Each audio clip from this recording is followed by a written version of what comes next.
నమస్తే కిరణ్ టీవీ ప్రేక్షకులకి స్వాగతం. ప్రస్తుతం మనతో పాటు ఉన్నారు గణపతి మహాగౌరి ఉపాసకులు, వాస్తు జ్యోతిష్య నిపుణులు దింటుకుర్తి మురళీకృష్ణ గారు. నమస్కారం సార్. నమస్తే మహరివంశం సార్. లా ఆఫ్ అట్రాక్షన్ మీద మాకు అనేక వీడియోస్ అందించారు సార్. ఇప్పుడు పౌర్ణమి రాబోతోంది. సో పౌర్ణమి రోజున లా ఆఫ్ అట్రాక్షన్ ప్రకారం ఏదన్నా మేము అనుకున్న కోరికలు తీరాలంటే ఒక మంచి రెమెడీ చెప్పండి సార్. తప్పకుండా తల్లి. అంటే పౌర్ణమి అంటేనే మనకి సనాతన ధర్మంలో కూడా చాలా అద్భుతమైన ప్రాముఖ్యత ఉంది. లా ఆఫ్ అట్రాక్షన్లో కూడా పౌర్ణమికి చాలా విశిష్టత ఉంది. మనకి జనరల్గా ఏంటంటే ఈ కలియుగం అంటేనే మనకి కామ్యాలు, అంతే కదా. కామ్యం లేకుండా మనిషి అనేవాడు లేడు. ఎటువంటి కోరికైనా సరే మీకు దాన్ని ఒక వాటర్ బౌల్ కానీ, ట్రాన్స్పరెంట్ వాటర్ బౌల్ కానీ, లేదా ట్రాన్స్పరెంట్ వాటర్ బాటిల్ కానీ, ఓకే, ఇలా కలర్లు కాకుండా ట్రాన్స్పరెంట్గా ఉండే డిస్పోజబుల్ వాటర్ బాటిల్ అయినా సరే, ఓకే, వాటర్ బాటిల్ తీసుకొని దాని మీద మీ యొక్క అఫర్మేషన్ని, ఓకే, అఫర్మేషన్ ఎలా రాయాలి అని కూడా మనం క్రితం అంతకుముందు వీడియోలో మనం మాట్లాడుకున్నాం. మళ్ళీ ఒక్కసారి సింపుల్గా చెప్తా. అఫర్మేషన్ ఎప్పుడు కూడా ప్రజెంట్ టెన్స్లో కానీ, ప్రజెంట్ కంటిన్యూస్ టెన్స్లో కానీ, అంటే మనకి జరుగుతుంది, జరుగుతూ ఉంది అన్నట్టుగానే రాయాలి, కానీ జరుగుద్ది అని రాయకూడదు ఇప్పుడు కూడా.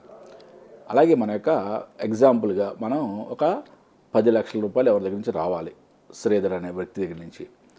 శ్రీధరు నాకు ఇవ్వవలసిన 10 లక్షల సొమ్ము తిరిగి ఇచ్చివేసి నేను నా కుటుంబంతో ఆనందంగా జీవిస్తున్నందుకు ఈ విశ్వానికి కృతజ్ఞతలు అని రాసుకోవాలి. అంటే ఈ విధంగా అది పాజిటివ్గా అండ్ ప్రజెంట్ టెన్స్లో జరిగినట్లుగా రాసేయాలి.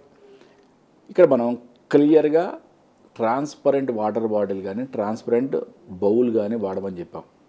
నెక్స్ట్ ఇక్కడ వాటర్ని పోయమన్నాం. వాటర్ని ఎందుకు పోయమన్నాం ఇక్కడ, అది చాలా ఇంపార్టెంట్. మనకి పంచభూతాల్లో అత్యంత శక్తివంతమైనది వాటర్ అంటాం.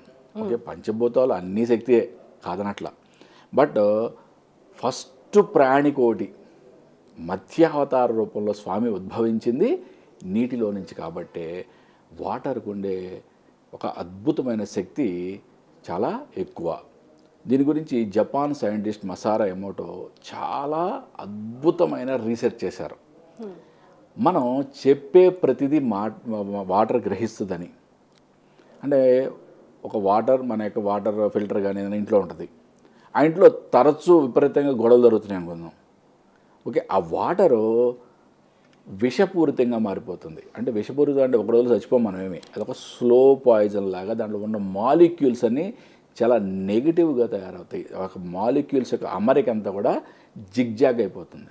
ఓకే, ఎప్పుడైతే ఇంట్లో ఆనందం వెళ్ళి విరుస్తుందో వాళ్ళ యొక్క ఇంట్లో ఉండే వాటర్లో మాలిక్యూల్స్ యొక్క అమరిక అంతా కూడా పర్ఫెక్ట్గా ఉంటుంది. అయినా సైంటిఫిక్గా ఆయన ప్రూవ్ చేశారు ఇదంతా కూడా.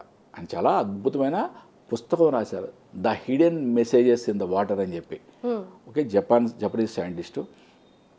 మనం అక్కడ దాకా ఎందుకమ్మా, మనం ఏ పురాణమైనా తీసుకో, ఎటువంటి అద్భుతమైన మహర్షి అయినా తీసుకో, ఆయన యొక్క జపాన్ని బలాన్ని అంతా కూడా శపించాలన్నా లేదా అనుగ్రహించాలన్నా జప తీర్థంతో ఆయన మంత్రం చదివి ఇట్లా కొడతారు కదా, మన మీద సంప్రోక్షణ చేస్తారు కదా. అంటే మనల్ని అనుగ్రహించాలన్నా, మనల్ని శపించాలన్నా ఒక జలముని మీడియేషన్గా తీసుకున్నారు కదా. ఎన్నో పురాణాల్లో మనకి ఎన్నో దృష్టాంతాలు ఉన్నాయి, ఇట్లా మనకి ఎన్నో ఎగ్జాంపుల్స్ ఉన్నాయి కదా. కాబట్టి అంటే వాటర్ అనేది చాలా అద్భుతమైన ఎలిమెంట్. దానికి సైంటిఫిక్గా కూడా చాలా అద్భుతమైన మనకి రుజువులు ఉన్నాయి. ఇది మసారా ఎమోటో ఇంకా చాలా అద్భుతమైన రీసెర్చ్ చేశాడు. ఒక ఎక్వేరియం తీసుకున్నాడు, దాని చుట్టూతో కూడా శ్రావ్యమైన సంగీతాన్ని వినిపించాడు. దాంట్లో ఉన్న ఫిషెస్ చాలా లైవ్లీగా ఉన్నాయి. దాని యొక్క జీవిత కాల ప్రమాణం కన్నా ఎక్కువసేపు బతికినాయి అంట, ఎక్కువ రోజులు. అదే కనుక దాని చుట్టూ భయంకరమైన భీకర శబ్దాలు వినిపించే అవి వాటి యొక్క సగటు జీవన ప్రమాణం కన్నా త్వరగా చనిపోయినాయి అంట. ఇవన్నీ కూడా ఆయన యొక్క థీసిస్లో చాలా క్లియర్గా రాశాడు. అంటే వాటర్కి మనం చెప్పేది గ్రహిస్తుంది, వాటర్ మనం చెప్పేది వింటుంది, అండ్ అదేవిధంగా దాని యొక్క మాలిక్యూల్స్ మార్చుకుంటుంది అని ఆయన నిరూపితం చేశాడు. మనం ఈ విధంగా పౌర్ణమి రోజు సూర్యాస్తమయం దాటిన తర్వాత మనం కనుక మన యొక్క వాటర్ బాటిల్ అయితే వాటర్ బాటిల్, లేదా వాటర్ బౌల్ అయితే బౌల్, ఓకే, వాటర్ బాటిల్ అయితే చాలా అందరికీ దొరుకుద్ది. వాటర్ బౌల్ అయితే చాలామంది దొరకపోవచ్చు. బట్ వాటర్ బౌల్ ఉన్నవాళ్ళు వాటర్ బౌలే పెట్టుకోండి. ఎందుకంటే చంద్రుని యొక్క బింబం వాటర్కి టచ్ అయ్యే విధంగా ఉంటుంది కాబట్టి. ఓకే, పెట్టి మీరు మీ యొక్క అఫర్మేషన్ ఒక్కటే రాసుకోండి. చాలామంది 4, 4, 5, 5, 10 రాసుకుంటారు. ఓకే, మీ యొక్క మైండ్ పవర్ అంత ఉంది అని నేను అనుకోవట్లేదు కాబట్టి 1, 2 మ్యాక్సిమం అంతవరకే రాసుకోండి. ఆ రోజంతా ఆ అఫర్మేషన్ మీరు మననం చేసుకుంటూ ఉండండి. సూర్యాస్తమైన తర్వాత పెట్టిన తర్వాత మీరు ఒక మినిమం ఒక 5 to 6 అవర్స్ అన్నా దాన్ని చంద్రబింబం పడేలాగా ఉంచుకోండి. ఇమీడియట్గా అడుగుతారు మీరు, మేము ఉండేది అపార్ట్మెంట్లో మాకు చంద్రుడు కనపడ్డం.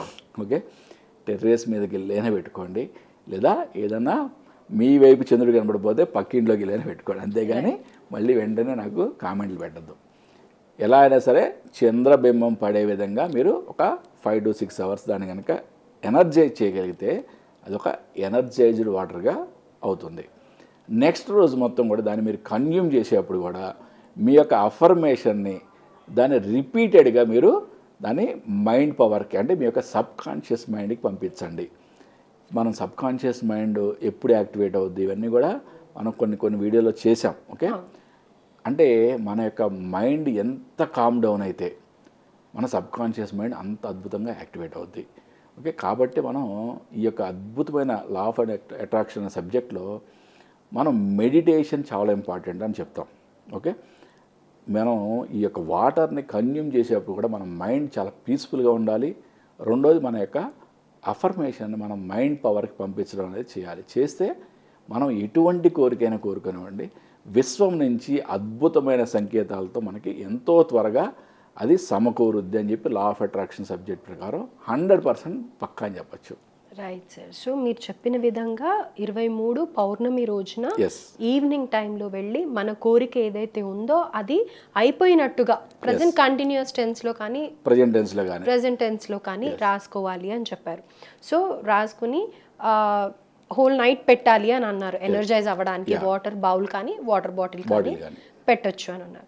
సో ఈ విధంగా చేసినట్టయితే డెఫినెట్గా పౌర్ణమిని ఈ విధంగా ఉపయోగించుకున్నట్టయితే నెక్స్ట్ రోజు మొత్తం కూడా దాన్ని కన్జ్యూమ్ చేయండి. మీరు క్లియర్గా వాటర్ని మీ దాహమైనప్పుడల్లా తాగుతూ ఉండండి. తాగినప్పుడు మీ యొక్క అఫర్మేషన్ ఏది రాసుకున్నారో దాన్ని మళ్ళీ మీ మైండ్ పవర్కి యాక్టివేట్ అయ్యే విధంగా మీ మైండ్కి సంకేతాలు పంపిస్తూ ఉండండి. ఆ విధంగా చేసినట్లయితే మన విశ్వం నుంచి ఒక అద్భుతమైన పాజిటివ్ రిజల్ట్స్ వస్తాయని చెప్పి లా ఆఫ్ అట్రాక్షన్ చెప్తుంది మనకి.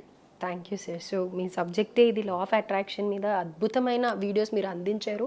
సో ఇప్పుడు పౌర్ణమి చాలా ఇంపార్టెంట్ కాబట్టి పూజలు, వ్రతాలు, గుళ్ళు వెళ్ళటం వీలు కాని వాళ్ళు హ్యాపీగా ఈవినింగ్ ఆఫీస్ నుంచి వచ్చాక ఇప్పుడు మనం ఏ సబ్జెక్ట్ మాట్లాడుకున్నా కూడా మనం అన్నీ కూడా సైంటిఫిక్ ఎనాలిసిస్ చేసిన సబ్జెక్టులే మాట్లాడతాం. ఓకే, ఈవెన్ వాస్తు అవని, ఓకే, ఆస్ట్రాలజీ అవని, ఏదైనా సరే మనం సైంటిఫిక్గానే ఆలోచించమని చెప్తాం. ఈవెన్ కరుంగలి మాల గురించి మనం మాట్లాడాం కదా, ఎన్నో వీడియోలు చేసాం కదా. కరుంగలి మాల గురించి కూడా నేను ఏం చెప్తున్నాను, కరుంగలి మాలని మీరు సైంటిఫిక్గానే ఆలోచించండి అంటున్నా. ఓకే, ఏదో ఎవరికో ధనుష్కో లేకపోతే ఇంకెవరికో ఈవెన్ నాగబాబు గారు కూడా వేశారని చెప్పారు మీరు. ఓకే, ప్రతి వాళ్ళు వేసుకుంటున్నారు. చాలా అద్భుతమైన మాల, దాంట్లో అసలు మీరు డౌట్ పడాల్సిన అవసరం లేదు. అది దాని మీద మనం ఎన్నో వీడియోలు చేసాం. మనం ఏ వీడియోలో ఏం చెప్పాం మనం క్లియర్గా, మనిషి యొక్క యాంగ్జైటీని, బీపీని కంట్రోల్ చేస్తుందని చెప్పాం. First point, important point. ఎప్పుడైతే మనిషి యొక్క యాంగ్జైటీ తగ్గిందో తన మైండ్ పర్ఫెక్ట్గా ఆలోచిస్తుందా? తన మైండ్ పర్ఫెక్ట్గా ఆలోచిస్తే తను సక్సెస్ అవుతాడా లేదా? కానీ ఫస్ట్ పాయింట్లోనే మనకి ఒక అద్భుతమైన సైంటిఫిక్ రీజనింగ్ దొరికింది కదా. ఇంకా మనం ఏం చెప్పుకున్నాం, మనం మనిషి యొక్క ఆరా లెవెల్ పెరుగుద్దని చెప్పాం. ఓకే, దీన్ని కూడా ఆరా స్కానర్తో మనం నిరూపితం చేయొచ్చు. మూడోది ఏం చెప్పాం, ఆయుర్వేద శాస్త్రం ప్రకారం మగవాళ్ళలో శుక్రకణ ఉత్పత్తి పెరుగుద్ది, అంటే సత్సానం కలుగుద్దని చెప్పాం. ఇవన్నీ కూడా సైంటిఫికల్లీ ప్రూవ్ అయినాయి కదా. ఇంతవరకు ఆలోచించండి. ఓకే, ఏదో అద్భుతాలు జరుగుతాయంటే జరిగితే మంచిదే, కానీ అట్లీస్ట్ ఈ మంచి జరిగిన అద్భుతమే కదా. ఇంతవరకైనా ఆలోచించి ప్రతి వాళ్ళు ధరించాలని నా యొక్క సూచన. Right sir, thank you so much sir. నమస్తే అమ్మా. హరి ఓం శివం.